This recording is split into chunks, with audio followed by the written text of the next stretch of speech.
What a wild night in Minnesota as the Timberwolves have taken a 3-1 lead on the Denver Nuggets. With that, we welcome you to the association late on this Saturday night. I'm John Fanta.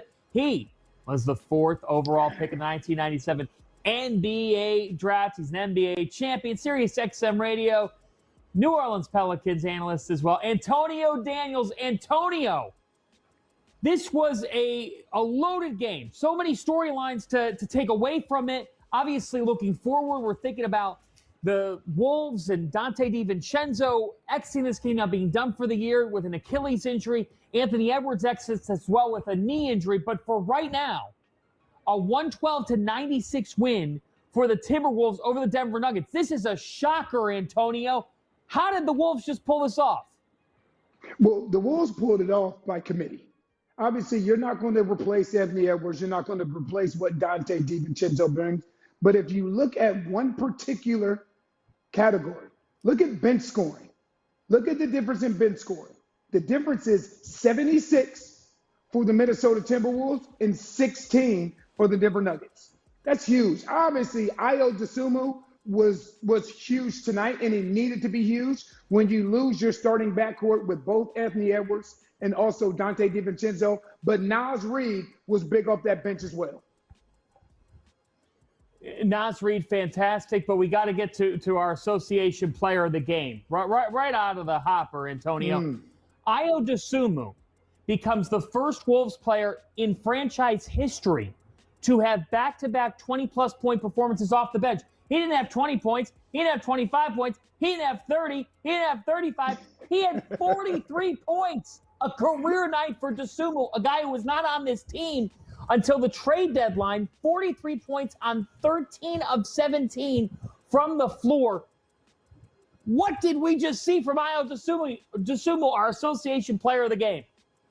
Listen, John, I feel like one of the biggest misconceptions in this league is people assume that the position that guys are in and what you see is all that they are. Sometimes what players simply need is a change of scenery. That's it. Sometimes players need a change of scenery, a change of role. No disrespect whatsoever to the Chicago Bulls and his role that he had with the Chicago Bulls. But Ayo Dosunmu needed a change of scenery. He needed to be in a situation, and he was excited to come to this situation where he was actually competing for something. Now you get an opportunity to see his full overall skill set on display. Because you just said it, the 13 to 17 from the field. He got to the line 12 times, right? He was 5 of 5 from the three-point line. So when you put a player in this position where you get an opportunity to see his full skill set, you never know what you're going to get. He was special tonight from all three levels.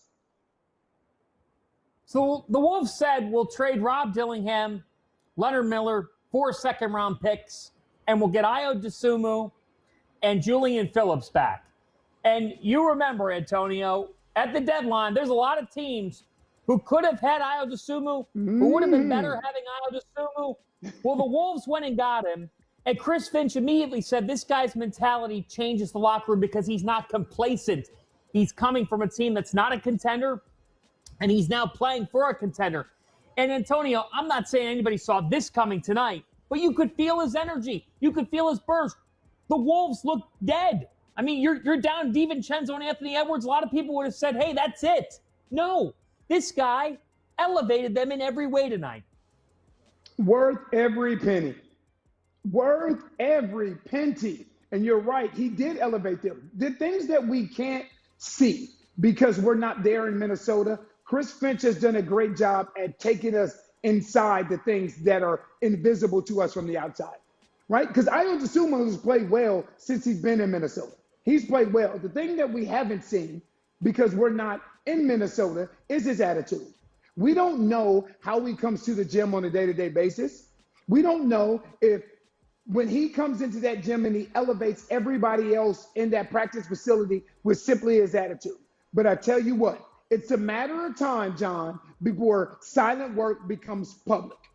And right now, you can see the time, the energy, and the effort that this young man has put in behind the scenes, like we talked about earlier with Nickeil Alexander-Walker. and it's paying dividends for us to see right now on the biggest stage possible. Here's the other takeaway. Defensively, what the Wolves did, down 2 starting guards. They had to lock in defensively, and Rudy Gobert has Nikola Jokic phased again. Jokic is second-guessing himself around the rim.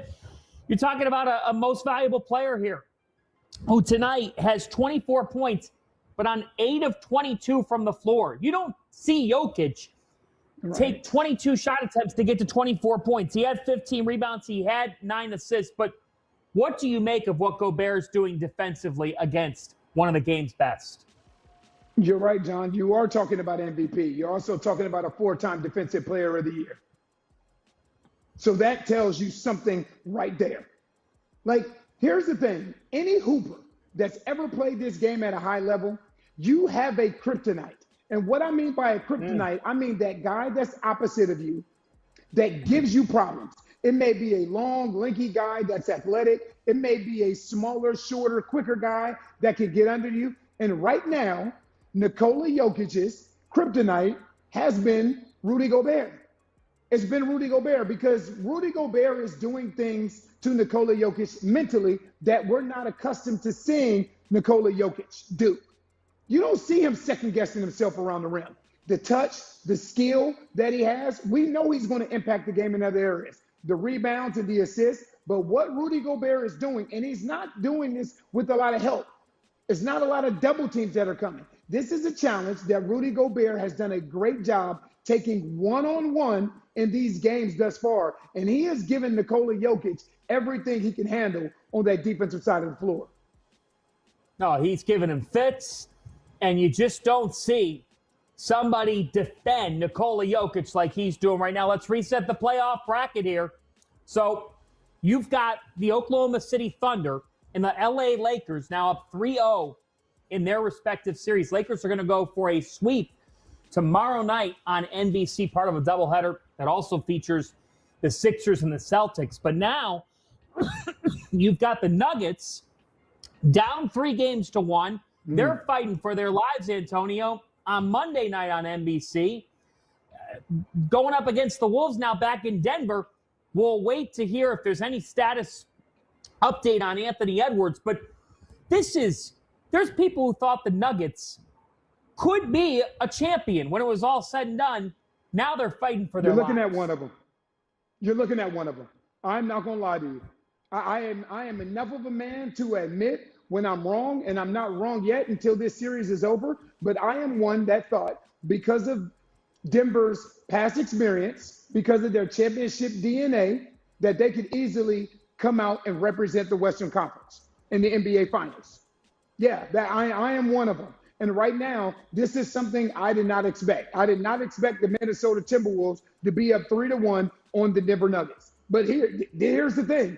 When you look at Tim Connolly, who was in Denver, and left Denver to go to Minnesota, he left to construct a team to defeat this team, construct a team to defeat this Nikola Jokic-led Denver Nuggets basketball team. So you got to give credit where credit is due. Tim Connolly leaving Denver and now going to Minnesota and constructing this team to do exactly what they're doing right now. You got to give credit to that front office in Minnesota as well.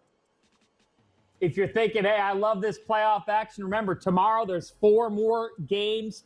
ESPN's got you covered starting at noon with pregame, with tip-off, with EJ and the crew, and then Cavs and Raptors, Spurs and Blazers. Blazers now trying to respond.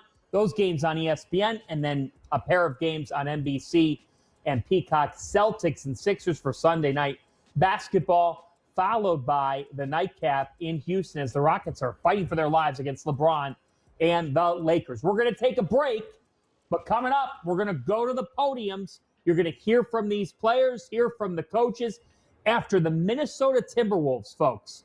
The Minnesota Timberwolves down multiple starters in this game, getting rough injury news. It didn't matter. Ayo Dosunmu, phenomenal with 43 points. A career night for Ayo. Gobert fans.